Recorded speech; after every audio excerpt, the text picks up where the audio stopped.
9th and 10th நிறைய இருக்கும். 9th and 10th science புக்கே இவ்வளோ குண்டு குண்டா 2 புக் இருக்கும். அதை படிச்சுட்டாலே டிவியோ எதுவுமே பார்க்காதீங்க. ஏன் அப்படி சொல்கிறேன் அப்படின்னா, பாட்டு கூட கேட்கலாம், காதால் கூட கேட்கலாம், ஆனால் கண்ணால் எதையும் பார்க்காதீங்க. ஏன் அப்படி சொல்கிறேன் அப்படின்னா, நீங்கள் சயின்ஸும் மேக்ஸ் வந்து என்ன பண்ணணும் அப்படின்னா வந்து ஜியாகிரஃபி முடிஞ்சது, இந்தியன் ஜியாகிரஃபியும் முடிஞ்சிருச்சு. இதுதான் நம்மளோட சிலபஸில் இருக்கிறது. இதை தாண்டி நம்ம படிக்கணும் அப்படின்னா பாலிட்டிக் என்ன பண்ணலாம் அப்படின்னா, எவ்வளோ கஷ்டப்பட்டு படித்தாலும் எக்கனாமி புரியாது. எக்கனாமி வந்து புரிஞ்சு தான் படிக்கிறோம். எக்கனாமி வந்து இதுதான் 4 பெரிய சப்ஜெக்ட். இது போக யூனிட் அது ஃபர்ஸ்ட் டைம் நம்ம அதுதான் வந்து ஃபர்ஸ்ட் டைம் வந்து நம்ம படிச்சுட்டு சில பேருக்கு இங்கிலீஷ் படித்தாலே புரிஞ்சிடும், சில பேருக்கு இங்கிலீஷ் படித்ததுக்கு அப்புறமும் நமக்கு வந்து புரியாது. அப்போ வந்து 8ல் தமிழ் சொசைட்டி வரும். தமிழ் சொசைட்டி வந்து யூத் பேப்பரின் இனிய வணக்கம். மறக்காம சப்ஸ்கிரைப் பண்ணுங்க, பக்கத்தில் இருக்க பெல் ஐகான் கிளிக் பண்ணுங்க. தேங்க்யூ. யூத் பேப்பர் நண்பர்களுக்கு என்னோடய வணக்கம் தெரிவிச்சுக்கிறேன். நான் வந்து 2022 நடந்த குரூப் 1 எக்ஸாமில் நான் வந்து ஸ்டேட் ரேங்க் 6 எடுத்திருக்கேன். டெப்டி கலெக்டர் சூஸ் பண்ணியிருக்கேன். இப்போ நம்ம படிச்சுட்டே இருக்கோம். அப்புறம் நமக்கு வந்து நடுவில் இது ஒரு சின்ன எக்ஸாம்பிள் மாதிரி. இப்போ நமக்கு படிச்சுட்டே இருக்கோம் அப்படின்னா, நம்ம வந்து நைட்டு 9 o'clock வரைக்கும் படிச்சுட்டே இருக்கோம். கஷ்டப்பட்டு மார்னிங் 6 o'clockலேருந்து நைட் 9 o'clock வரைக்கும் படிச்சுட்டு இருக்கோம் அப்படின்னா, 9:30க்கு போயிட்டு டிவி ஆன் பண்ணி ஒரு சீரியல் பார்க்குறீங்க அப்படின்னா, அந்த சீரியலோட தாக்கம் தான் நம்ம மைண்டில் ஃபுல்லாக இருக்கும். ஏன்னா விஷுவலுக்கும் கலருக்கும் அவ்வளோ இம்பாக்ட் இருக்கும். நம்ம கண்ணால் அந்த விஷுவல் நம்ம பார்க்குறோம்ல, அந்த கலர்ஃபுல்லாக இருக்கிற விஷுவலுக்கு அவ்வளோ இம்பாக்ட் இருக்கும். நம்ம 6 to 9 படித்தது எல்லாமே மறந்துடும். 9:30க்கு பார்த்த சீரியல் தான் நம்ம ஸ்டாக் மெமரியில் லாஸ்ட்டாக ஸ்டோர் ஆயிருக்கும். அப்போது அடுத்த நாள் நம்ம நைட்டு தூங்கும் போதெல்லாம் ஃபஸ்ட்டு சீரியல் தான் ரிட்ரைவ் ஆகும். சீரியல் தான் நமக்கு வந்து ஃபஸ்ட்டு வந்து நமக்கு வந்து யோசனைக்கு வரும். அதுக்கப்புறம் தான் நம்ம படித்த ஹிஸ்ட்ரி, நம்ம படித்த ஜியாகிரஃபிலாம் அதுக்கப்புறம் தான் ஸ்டாக் மெமரியிலேருந்து ரிலீஸ் ஆகும். அது மட்டும் இல்லை, விஷுவலாக பார்த்தா, நம்ம கலர்ஃபுல்லாக விஷுவலாக பார்த்தா அதுக்கு பவர் அதிகம். லாஸ்ட்டாக அது ரொம்ப நாள் நிற்கும். நம்ம ரொம்ப இது பண்ணுறதுனா ரொம்ப நாள் நிற்கும். அதனால் நீங்கள் என்ன பண்ணுறீங்க அப்படின்னா, நீங்கள் வந்து இந்த ஸ்கூல் புக்ஸ் படிக்கும் போது நமக்கு வந்து கலர்ஃபுல்லாக பார்க்கறதுனால நல்லா நிற்கும். நீங்கள் ரெட் பென் எடுத்துக்கோங்க, க்ரீன் பென் எடுத்துக்கோங்க அண்டர்லைன் பண்ணுறதுக்கு. அந்த மாதிரி நீங்கள் பார்க்கும்போது அது லாஸ்ட்டாக நிற்கும். இன்னொரு மிஸ்டேக் நான் என்ன பண்ண மாட்டேன்னா, நான் மார்னிங் 6லேருந்து நம்ம ஒரு 8 o'clock 7 o'clock வரைக்கும் படித்தோம் அப்படின்னா, லாஸ்ட்டில் தயவு செஞ்சு யூடியூப் வீடியோஸ் எதுவுமே பார்க்காதீங்க. எந்த வீடியோஸுமே டிவியோ எதுவுமே பார்க்காதீங்க. ஏன் அப்படி சொல்கிறேன் அப்படின்னா, பாட்டு கூட கேட்கலாம், காதால் கூட கேட்கலாம், ஆனால் கண்ணால் எதையும் பார்க்காதீங்க. ஏன் அப்படி சொல்கிறேன் அப்படின்னா, இது நம்ம ஐக்கும் இயருக்கும் சேர்ந்து கேட்குற பவர் வந்து அதிகம். நமக்கு அதுதான் வந்து ரொம்ப நாள் நிற்கும். பாட்டு வந்து சீக்கிரமாக மண்டையில் நிற்கும், ஆனால் வந்து நமக்கு செய்யுள் மண்டையில் நிற்காது. ஏன் அதுக்கு காரணம் அப்படின்னா, நம்ம விஷுவலாக அதை பார்க்குறோம், விஷுவலாக கேட்டுக்கிட்டே இருக்கும். நம்ம பாட்டு 2 தடவை திருப்பி கேட்டால் ஸ்ட்ராங்காக நிற்குது. ஏன்னா விஷுவலாகவும் அதை பார்க்குறோம், காதாலையும் கேட்குறோம்.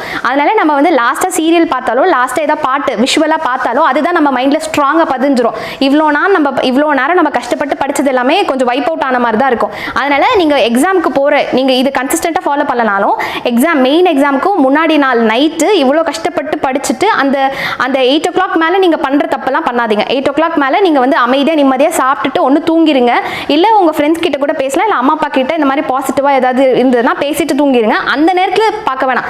எக்ஸாம் முடிச்சுட்டு வந்ததுக்கப்புறம் என்ன வேணால் பார்த்துக்கோங்க. நீங்கள் விட்ட சீரியலையோ இல்லை விட்ட ஏதோ ஜோக்ஸோ எதுனா கூட நீங்கள் எக்ஸாம் முடிச்சுட்டு வந்ததுக்கப்புறம் அந்த half a day வச்சுக்கோங்க. அந்த half a day நீங்கள் எல்லாமே விட்ட எல்லா விஷுவலுமே நீங்கள் பார்த்துக்கலாம். அப்போ நீங்கள் வந்து யூடியூப் பார்க்குறதோ இல்லை இன்ஸ்டா பார்க்குறதோ எல்லாமே அப்போ பார்த்துக்கலாம். ஆனால் ஏன்னா அப்போ நீங்கள் வந்து எக்ஸாம் முடிச்சுட்டு வந்து உங்கள் பிரெயினே ட்ரெயினாக இருக்கும்.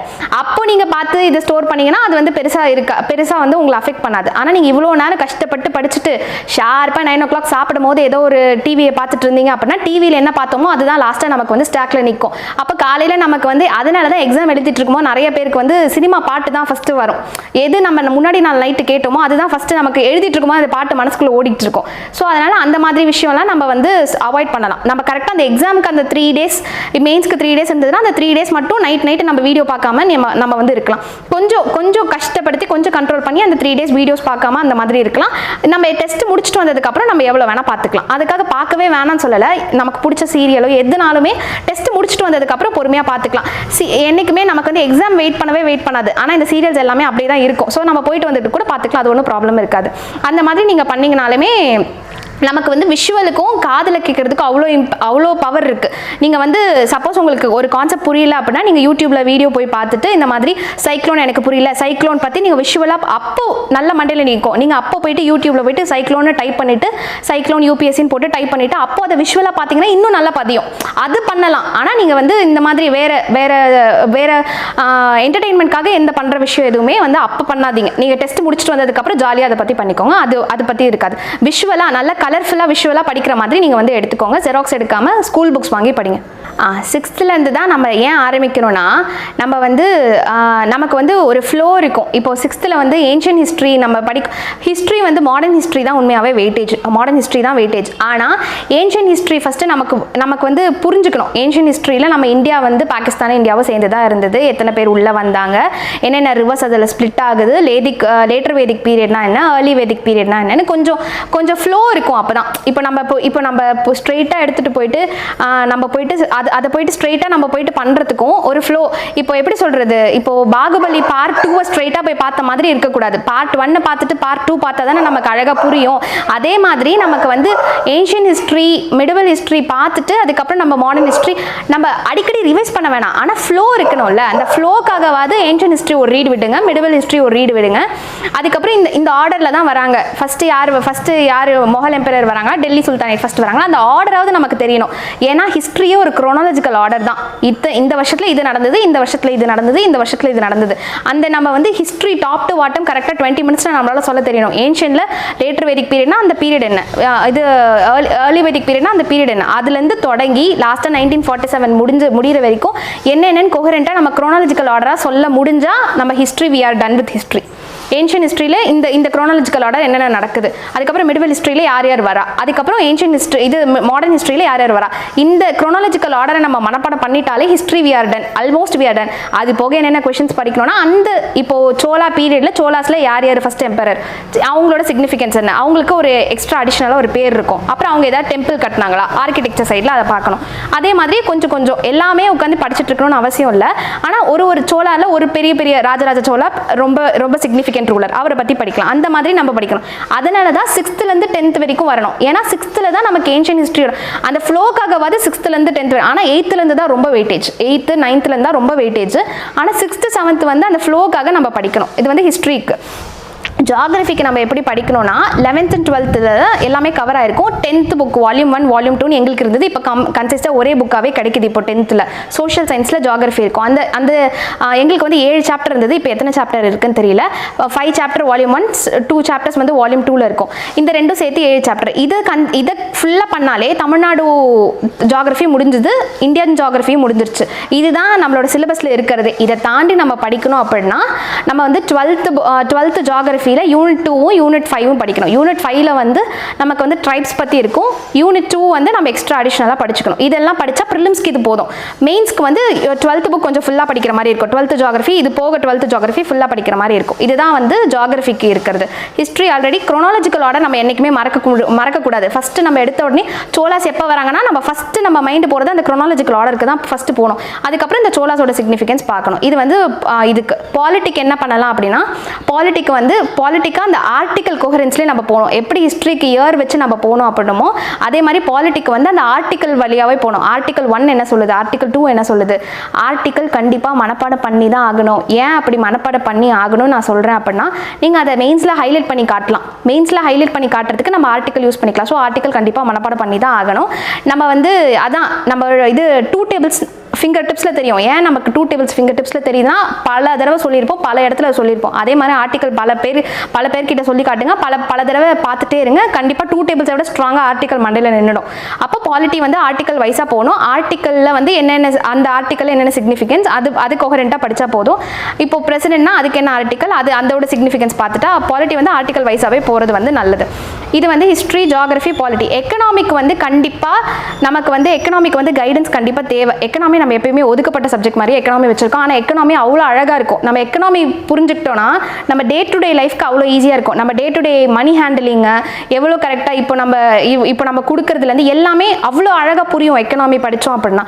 எக்கனாமி வந்து அவ்வளோ இன்ட்ரெஸ்டிங்கான சப்ஜெக்ட். அது வந்து லீஸ்ட் ப்ரையாரிட்டி கொடுக்காதீங்க. எக்கனாமி வந்து மெயின்ஸில் வந்து 100 marks இருக்குது எக்கனாமிக்கு பேப்பர் 3ல். அதனால் எக்கனாமி அவ்வளோ அழகான சப்ஜெக்ட்டு. அதை புரிஞ்சு படிச்சிங்கன்னா அவ்வளோ அழகாக உங்களுக்கு அதோட ரிசல்ட்ஸ் கொடுக்கும். ஆனால் புரியாமல் மனப்பாடம் பண்ணிங்கன்னா எவ்வளோ கஷ்டப்பட்டு படித்தாலும் எக்கனாமி புரியாது. எக்கனாமி வந்து புரிஞ்சு தான் படிக்கணும். எக்கனாமி வந்து அது சப்ஜெக்டாக பார்க்காதீங்க, டே டு டே ஹேண்ட்லிங்காக அந்த மாதிரி பாருங்கள். இப்போ வந்து கூட்ஸ் அண்ட் சர்வீசஸ் வந்து பண்ணும்போது நீங்கள் எதுனாலும் கண்ட்ரிக்கு இருக்கிறத வீடுக்கு எக்ஸாம்பிள் எடுத்துக்கோங்க. இப்போ கண்ட்ரி லெவலில் அவங்க சொன்னாங்கன்னா வீட்டில் நம்ம என்னென்ன பண்ணுவோம் அதே எக்ஸாம்பிளாக வச்சு ரெண்டுத்தையும் கம்பேர் பண்ணி படிச்சிங்கன்னா எக்கனாமி முடிஞ்சுது. எக்கனாமி வந்து நம்ம வந்து எக்கனாமி வந்து ஒரு சப்போஸ் உங்களுக்கு எக்கனாமி வீக்காக இருந்ததுன்னா எக்கனாமி நல்லா ஸ்ட்ராங்காக இருக்கிற உங்கள் ஃப்ரெண்ட்ஸ் கிட்ட போயிட்டு எக்கனாமி பேசிக்ஸ் மட்டும் ஒரு 3 நாள் 4 நாள் தொடர்ந்து உட்காந்து ஃபுல் டே 4 நாள் உட்காந்து படிச்சிங்கனாலே எக்கனாமியோட பேசிக்ஸ் தெரிஞ்சிடும். அதுக்கப்புறம் நீங்கள் போய் படிக்க ஆரம்பிச்சிங்கன்னா உங்களுக்கு எக்கனாமிக்ஸ் வந்து அழகாக புரிய ஆரம்பிச்சிடும். எக்கனாமிக்ஸ் தயவு செஞ்சு ஒதுக்காதீங்க. மெயின்ஸில் 100 மார்க்ஸ் எக்கனாமிக்ஸ்க்கு இருக்குது. இதுதான் 4 பெரிய சப்ஜெக்ட். இது போக யூனிட் 8ல் தமிழ் சொசைட்டி வரும். தமிழ் சொசைட்டி வந்து உங்களால் இப்போ 2 months இருந்துச்சு அப்படின்னா என்ன கவர் பண்ண முடியுமோ அதை கவர் பண்ணுங்கள். ரொம்ப ஸ்ட்ரெஸ் பண்ணாதீங்க. தமிழ் வந்து சங்கம் ஏஜ்லேருந்து இப்போ வரைக்கும் தமிழ் இருக்குது. ஸோ அதனால் அவ்வளோ தமிழ் வந்து என்றைக்குமே முடியாது. எவ்வளோ படித்தாலும் அதுக்கு வந்து முடிவே இல்லை. அதனால் தமிழ் வந்து முடியாது. அவ்வளோ கண்டென்ட் இருக்குது. நம்மளால் அதை முடிக்கவும் முடியாது. அதனால் எவ்வளோ முடியுமோ அவ்வளோ படிங்க. ரொம்ப ஸ்ட்ரெஸ் பண்ணிக்காமல் நான் வந்து தமிழ் எனக்கு அவ்வளோவா வராது. அதனால் என்னால் எவ்வளோ முடிஞ்சதோ அவ்வளோதான் நான் படித்தேன். அப்போது தமிழில் இது 17 கீழ்கணக்கு நூல்கள்லாம் என்னென்ன அட்லீஸ்ட் ஹெட்டிங்காவது தெரிஞ்சிருக்கணும். வேறு பெயர்கள் அந்த மாதிரியாக தெரிஞ்சிருக்கணும். நமக்கு 17 மேல்கணக்கு நூல்கள்லாம் என்னென்ன, அடுத்து பெருங்காப்பியம் என்னென்ன, சிறுகாப்பியம் என்னென்ன, அந்த மாதிரியாவது அட்லீஸ்ட் நமக்கு இதெல்லாம் தமிழில் இருக்குனாவது நமக்கு தெரிஞ்சிருக்கணும். அந்த அளவுக்கு கூட பார்க்காம போனோம்னா நம்ம வந்து எக்ஸாம் கன்ஃபிட். அதுதான் நம்ம அட்லீஸ்ட் இதாவது நம்ம வந்து பேசிக்காக தெரிஞ்சுட்டு போனோம் தமிழ் சொசைட்டிக்கு. அப்புறம் தமிழரோட வாழ்வியல் அது மாதிரி எல்லாமே பார்த்துட்டு போனோம். இதை தமிழ் சொசைட்டிக்கு. யூனிட் 8 நீங்கள் படிச்சிங்கன்னா நீங்கள் மெயின்ஸ்க்கும் தமிழ் சொசைட்டிக்கு யூஸ் பண்ணலாம். அதனால் பெருசாக அது வந்து அதையும் ஸ்கிப் பண்ணாதீங்க. யூனிட் 9 வந்து என்ன பண்ணா அந்த டெவலப்மெண்ட் அட்மினிஸ்ட்ரேஷன்ல எல்லாமே கரண்ட் அஃபேர்ஸ் ஆஃப் தமிழ்நாடு இதெல்லாம் டாப்பாக இருக்குது. ஹெல்த் சிஸ்டமில் தமிழ்நாடு எப்படி இருக்குது, அதெல்லாம் எப்படி நம்ம வந்து ஹெல்த் சிஸ்டமில் இப்போ கரண்ட்டாக தமிழ்நாடு வந்து எந்த ரேங்க்கில் இருக்குது, தமிழ்நாடோட பெரிய பிக்கஸ்ட் அச்சீவ்மெண்ட் வந்து ஆர்கன் டிரான்ஸ்பிளான்டேஷன். அப்போ இது ஹெல்த்தில் வந்து அதை சிக்னிஃபிகண்ட்டாக சொல்லலாம். எஜுகேஷனில் தமிழ்நாட்டில் என்னென்ன பண்ணியிருக்கு, என்னென்ன டாப்பில் இருக்குது, என்னென்ன ஸ்கீம்ஸ் இருக்குது, இதெல்லாம் நம்ம தமிழ்நாடோட ஸ்கீம்ஸ் எல்லாமே சேர்த்து வச்சு படிக்கிறதா டெவலப்மெண்ட் அட்மினிஸ்ட்ரேஷன். அப்போ அதை நீங்கள் படிச்சிட்டிங்க அப்படின்னா சோஷியல் இஷ்யூஸில், அதாவது மெயின்ஸில் இருக்க சோஷியல் இஷ்யூஸில் நீங்கள் அழகாக அதை யூஸ் பண்ணிக்கலாம். இது டெவலப்மெண்ட் அட்மினிஸ்ட்ரேஷனுக்கு. இது வந்து யூனிட் 9க்கு. இது போக சயின்ஸ் வந்து நீங்கள் வந்து எல்லாமே கவர் பண்ணலனாலும் முக்கியமான டாபிக்ஸ்னு சிலது இருக்குது. எக்ஸ்கிரீட்டரி சிஸ்டம், ரீப்ரொடக்டிவ் சிஸ்டம், அதுக்கப்புறம் வந்து அப்புறம் இது ஃபிசிக்ஸில் ஏதாவது மேக்னட்டிசம், அந்த மாதிரி ஏதாவது 2-3 நமக்கு வந்து அட்லீஸ்ட் ஓரளவுக்காக நம்ம திருப்பியாவது பார்த்துருக்கணும். இப்போ நமக்கு வந்து சந்திராயன் 1, சந்திராயன் 2 அந்த மாதிரி நமக்கு இருக்கிறதுலாம் கண்டிப்பாக கேட்பாங்க. சந்திராயன் 1, சந்திராயன் 2லாம் இன்றைக்கும் அது சிக்னிஃபிகண்ட் ப்ராஜெக்ட் ஆஃப் இஸ்ரோ. அதெல்லாம் நம்ம வந்து சயின்ஸ் புக்கில் அதெல்லாம் இருக்கும். அதெல்லாம் நம்ம வந்து மேண்டேட்டரி படிச்சு தான் ஆகணும். பாக்ஸ் கண்டென்ட் படிச்சுக்கோங்க, அப்புறம் புக் பேக் கொஷின்ஸ் படிச்சுக்கோங்க. அந்த சயின்ஸில் இருக்கிற எல்லாமே நமக்கு சயின்ஸில் நமக்கு பார்த்தாலே நம்ம ஒரு 4 கொஷின் பேப்பர் சயின்ஸில் பார்த்தாலே சயின்ஸில் என்னென்ன இம்பார்ட்டன்ட் நமக்கு தெரிஞ்சிடும். ஃபுல்லாக கவர் பண்ணலனாலும் சயின்ஸ் வந்து ரொம்ப பெருசாக இருக்கும். ஃபுல்லாக கவர் பண்ண முடியலனாலும் அட்லீஸ்ட் கொஞ்சமாவது ஜஸ்ட் மாதிரியாவது கவர் பண்ணிக்கோங்க சயின்ஸில். இதுதான் வந்து சயின்ஸ் பார்ட்டுக்கு. அப்புறம் யூனிட் 1 பாலிட்டி சொல்லிட்டேன். இது போக வேறு எதுவும் மேஜர் சப்ஜெக்ட்ஸ் இல்லை. நீங்கள் சயின்ஸும் மேக்ஸ் வந்து என்ன பண்ணணும் அப்படின்னா வந்து மேக்ஸில் வந்து நம்ம வந்து ஃபஸ்ட்டு LCM HCF ஈஸியான டாபிக். ஸோ LCM HCFலாம் ஃபஸ்ட்டே பார்த்து வச்சுருங்க. அப்புறம் simple interest compound mostly formula apply பண்ணுற மாதிரி இருக்கும். அப்போ சிம்பிள் இன்ட்ரெஸ்ட் காம்பவுண்ட் ஃபார்முலா நல்லா தெளிவாக பார்த்து வச்சுக்கோங்க. Difference of simple interest and compound interest for 2 இயர்ஸ்க்கு ஒரு ஃபார்முலா இருக்குது, ஃபார் 3 இயர்ஸ்க்கு ஒரு ஃபார்முலா இருக்குது. அந்த மாதிரி ஃபார்முலாஸ் பார்க்குறது எல்லாமே பார்த்துருங்க. மென்சுரேஷன் வெறும் ஃபார்முலாஸ் மட்டும் மனப்பாடம் பண்ணாலே நம்மளால் அது கவர் பண்ண முடியும். அப்போ மென்சுரேஷன் கவர் பண்ணி வச்சுருங்க. இதெல்லாம் நம்ம கையில் இருக்கோ, அதாவது எப்படி 2ஆக பிரிச்சுக்கலாம், கண்ட்ரோலபிள்ஸ் அன்கண்ட்ரோலபிள்னு 2ஆக பிரிச்சுக்கலாம். கண்ட்ரோலபிள் நம்ம கையில் இருக்குது. நம்ம என்னென்னலாம் நம்மளால் கண்ட்ரோல் பண்ணி நம்மளால் எஃபர்ட் போட்டு கொடுக்க முடியுமோ அதை கரெக்டாக கொடுத்துருங்க. அன்கண்ட்ரோலபிள் சில விஷயம் நம்ம அறிவுக்கே அப்பாற்பட்டு இருக்கும். அதெல்லாம் நம்ம மண்டையை போட்டு உடச்சிட்டு இருக்கக்கூடாது.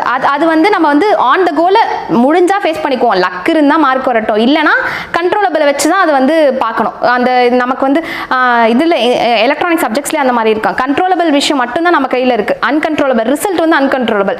ஆனால் எக்ஸாம் நம்ம கண்ட்ரோலபிள். எக்ஸாமில் என்ன பண்ணுறோமோ அதை வந்து நம்மளால் கண்ட்ரோல் பண்ண முடியும். ஆனால் ரிசல்ட் நம்மளால் ப்ரெடிக்ட் பண்ண முடியாது. அது வந்து நம்ம கூட இருக்கிற காம்படிட்டர் எல்லாமே சேர்ந்து எந்த அளவுக்கு காம்படிட்டிவாக எழுதுறாங்களோ அதை பொறுத்து தான் நம்ம உள்ளே போகிறோமா போலையான்றது டிசைட் பண்ணுற ஃபேக்டர் இருக்குது. அதனால் எதை நம்மளால் கண்ட்ரோல் பண்ண முடியும், இன்னைக்கு எக்ஸாம் எழுதுறதை நம்மளால் கண்ட்ரோல் பண்ண முடியும், எவ்வளோ அழகாக கொடுக்குறோன்றதை கண்ட்ரோல் பண்ண முடியும். அதை மட்டும் நம்ம கரெக்டாக பண்ணணும். அதை 100% 10% நம்ம கொடுத்தோம் அப்படின்னா அன்கண்ட்ரோலபிள் நமக்கே தானா அதுவே வந்து டெலிவர் பண்ணி கொடுக்கும். ஸோ அதனால் அதை பற்றி வரி பண்ணாதீங்க. இவ்வளோதான் இருந்தது என்னோட ஸ்ட்ராட்டஜி. ஸ்கூல் பையன் இந்த ஸ்கூல் புக் படிக்கிறதுக்கு ஒரு ஆஸ்பெக்ட் படிக்கிறது அது ஃபர்ஸ்ட் டைம் நம்ம அதுதான் வந்து ஃபர்ஸ்ட் டைம் வந்து நம்ம படிச்சுட்டு சில பேருக்கு இங்கிலீஷ் படித்தாலே புரிஞ்சிடும். சில பேருக்கு இங்கிலீஷ் படித்ததுக்கு அப்புறமா நமக்கு வந்து புரியாது. அப்போது வந்து நமக்கு புரியல அப்படின்னா அதை மனப்பாடம் பண்ணாதீங்க. அதை 1 செகண்ட் 2 செகண்ட் டைம் எடுத்து புரிஞ்சுக்க ட்ரை பண்ணுங்க. அப்படியும் புரியலை, எவ்வளோ மண்டையை உடச்சிக்கிட்டாலும் இது புரியலைன்னா வேர்ஸ்ட் கேஸில் மனப்பாடம் பண்ணிவிடுங்க. வேர்ஸ்ட் கேஸில் மட்டும்தான் மனப்பாடம் பண்ணணும். வேர்ஸ்ட் கேஸில் இல்லைனா ஒரு 2 செகண்ட்ஸ் 3 செகண்ட்ஸ் இல்லை 4 மினிட்ஸ் 5 மினிட்ஸ் எடுத்து எல்லா சோர்ஸும் ட்ரை பண்ணி பாருங்க. நீங்கள் சப்போஸ் ட்ரைனிங் போயிட்டு இருந்தீங்கன்னா உங்கள் ஸ்டாஃப் கிட்ட கேளுங்க, கைடன்ஸ் வாங்கிக்கோங்க. இல்லை உங்கள் ஃப்ரெண்ட்ஸ் கிட்ட பக்கத்தில் இருக்கவங்க, டே எனக்கு இது புரியவே இல்லைப்பா, இது எப்படிப்பான்னு சொல்லிட்டு கேட்டு பாருங்க. அதுவும் உங்களுக்கு புரியலை அப்படின்னா வேர்ஸ்ட் கேஸில் வேற வழி இல்லைனா மனப்பாடம் பண்ணிடுங்க. ஆனால் ஃபஸ்ட்டு இது ஆப்ஷனாக இருக்கக்கூடாது. ஃபஸ்ட்டு மனப்பாடம் பண்ணிங்கன்னா எப்பயுமே வேர்ஸ்ட் கேஸில் மனப்பாடம் பண்ணுறது நமக்கு வேறு வழியே இல்லை. எத்தனை பேர்கிட்ட தான் நம்மளும் கேட்க முடியும்? எல்லாரும் தெரிலன்னு சொன்னால் நம்ம வழியே இல்லைனா மனப்பாடம் பண்ணி தான் ஆகணும். ஆனால் வழி இருந்து நம்ம மனப்பாடம் பண்ணுற கெப்பாசிட்டி நம்ம மைண்டுக்கு இருக்காது. தெரியாததை மனப்பாடம் பண்ணிக்கலாம், தெரிஞ்சதையும் மனப்பாடம் பண்ணோன்னா எல்லாமே மனப்பாடம் பண்ணோன்னா ஒரு நாள் எல்லாமே மறந்துட்டோன்னா முடிஞ்சுது, அங்கேயே நம்ம வந்து அவுட் ஆஃப் தி கேமாக வந்துடுவோம். அதனால் நீங்கள் அந்த மாதிரி பண்ணாதீங்க. ஃபர்ஸ்ட் புரிஞ்சுக்க ட்ரை பண்ணுங்கள். புரிஞ்சுக்கலாம் பக்கத்தில் இருக்கவங்க கிட்ட நீங்கள் போயிட்டு ஹெல்ப் கேளுங்க. ஹெசிடென்ட் ஆகாதீங்க. கேட்டு தெரிஞ்சு படிச்சுக்கணும். நம்ம வந்து ஒரு தேடல் இருந்துக்கிட்டே இருக்கணும். நமக்குன்னு ஒரு க்ளோஸ் ஃப்ரெண்டு, அந்த ஆக்சுவலாக நம்மளோட க்ளோஸ் ஃப்ரெண்டு தான் இந்த ஜேர்னியில் வந்து நமக்கு வந்து சக்ஸஸ் கொடுக்கறது. 90% வந்து எனக்கு வந்து ஃப்ரெண்ட்ஸ் தான் இந்த ஜேர்னிக்கே எனக்கு சக்ஸஸ் கொடுத்து. அவங்கள போட்டு டார்ச்சர் பண்ணுங்க. எனக்கு இது புரியல, இது எனக்கு புரியல, அது எனக்கு புரியல, இதை சொல்லிக்கூட அதை சொல்லிக்கூடன்னு டார்ச்சர் பண்ணுங்க. டார்ச்சர் பண்ணிட்டு எப்படியாவது நமக்கு அது வந்து எப்படியாவது அதை நமக்கு தெரிஞ்சுக்கணும். தெரியாத பட்சத்துக்கு அவங்களுக்கும் தெரில நமக்கும் தெரிலனா சரி வேற யாருக்குமே தெரியாது போலன்னு சொல்லிட்டு மனப்பாடம் பண்ணிக்கோங்க. அது வேற ஆப்ஷன் இல்லாமல் பண்ணிக்கலாம்.